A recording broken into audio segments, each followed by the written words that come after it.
সমস্যা? না না। দাদা, পেয়ে গেছি।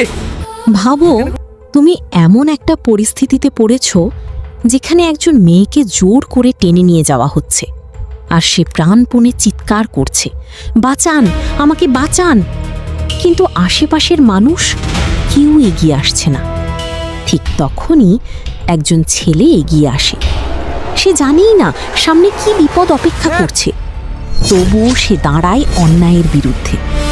কিন্তু এখানেই গল্পটা শেষ না, কারণ এই ঘটনাটার পিছনে লুকিয়ে আছে একটা বড় সত্য, একটা প্রতিশোধের গল্প, আর একটা এমন প্ল্যান যা শুনলে তুমি অবাক হয়ে যাবে।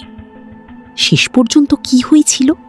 ছেলেটা কি বাঁচাতে পেরেছিল মেয়েটাকে, নাকি সে নিজেই ফেঁসে গিয়েছিল এক ভয়ঙ্কর ফাঁদে? চল পুরো ঘটনাটা শুরু থেকে জানি। ঘটনাটা শুরু হয় এক ব্যস্ত বাজারে। সবকিছু একদম স্বাভাবিক চলছিল। হঠাৎ করেই একটা মেয়ের চিৎকার, আমি যাব না, আমাকে ছাড়ুন। লোকজন তাকিয়ে দেখে একজন বৃদ্ধ লোক আর কয়েকজন লোক মেয়েটাকে জোর করে টানছে। মেয়েটা কাঁদছে, ছটফট করছে, কিন্তু কেউ এগিয়ে আসছে না। ঠিক তখনই একজন যুবক সামনে আসে। সে বলে, কি হচ্ছে এখানে? ও তো বলছে যাবে না, জোর করছেন কেন? এই একটা প্রশ্নই পরিস্থিতি পুরো বদলে যায়।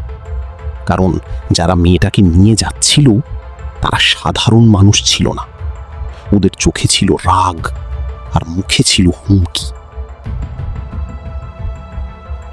বৃদ্ধ লোকটা রাগে চিৎকার করে ওঠে, তুই কে?